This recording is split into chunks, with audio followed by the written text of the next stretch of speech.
點解唱歌嘅細路仔特別喺考試同埋留學嘅面試裏邊容易攞到高分嘅呢？點解呢？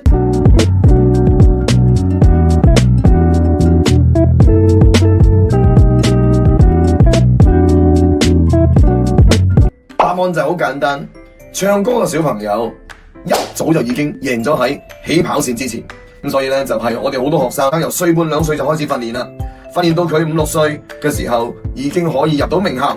好多時家長有個疑問同埋 struggle， 點樣可以令到我個女、我個仔同我溝通到呢？就因為佢哋欠缺一個表達力。咁所以我哋唱歌呢，就係正正可以將呢個痛點解決。我哋可以令到小朋友好容易、好開心地、好願意地去抒發。好多家長又有另外一個痛點，有一個疑問喎。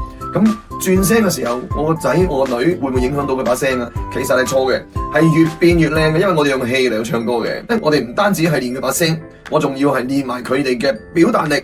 所以學唱歌嘅人，能夠唱到歌嘅人，佢特別聰明嘅，因為佢用左右腦嚟到思考同埋去記憶，跟住去分析佢自己嘅表達出嚟嘅嘢，能唔能夠令到對方容易明白。我哋仲要係練到個表達力係強嘅。咁你要練到表達力強嘅話呢，你嘅氣咧一定要係抑揚頓挫，唱歌就要抑揚頓挫啦。咁今日我講呢個視頻咧，就係講表達力強，係咪好平啊？好平咪瞓着覺咯。咁對方咪會唔想聽你講嘢咯。除咗練氣之外咧，原來我哋係國際音標，我哋用美聲去訓練。咁我哋嘅包聲咧係練到好圓嘅，同埋我哋唱歌就要練 pitch 啊嘛。咁練 pitch 嘅時候，我哋啲音準咧係非常之精準嘅，就係字正腔圓，氣息要靚嘅。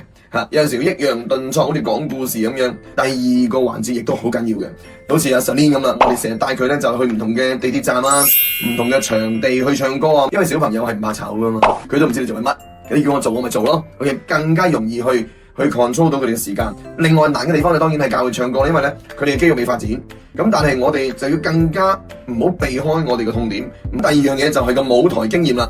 咁無論我哋搭台板喺屋企嘅台板，定係喺考試官面前嘅台板，都係個舞台嚟嘅啫嘛。只不過我哋點樣去 prepare 我哋自己，裝備我哋自己。咁呢個小朋友非常值得入我哋學校。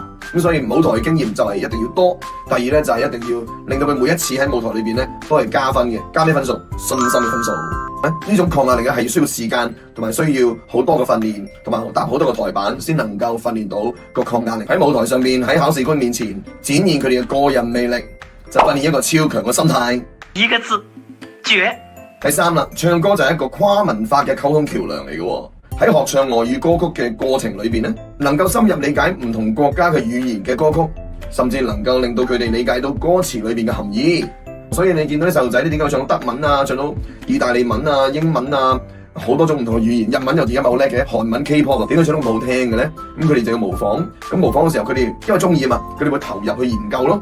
咁當你研究到嘅時候，咁其實個考官係知道你唔係背書出嚟嘅，從你嘅唱歌嘅音樂嘅氣息同埋咬字裏邊咧，係感受到嗰種感覺嘅。咁我哋就叫文化共鳴咯。跟住佢分數自然高啦，取錄你嘅機會就越嚟越好大啦。所以外語歌唱就等於文化適配。想令到你哋嘅小朋友喺留學嘅面試裏邊更加有競爭力嘅話，嚟到我嘅唱歌試堂，因為我一堂裏邊第一令到佢哋好開心，第二已經令到佢哋學識氣息係點樣去做嘅，第三係共鳴點樣去做嘅，咬字又點樣去做嘅，令到佢哋一堂45分鐘裏邊已經能夠進步到最少30%，一站式打造面試優勢。而家即刻報名，仲會送你一份面試攻略，面額有限，趕緊行動！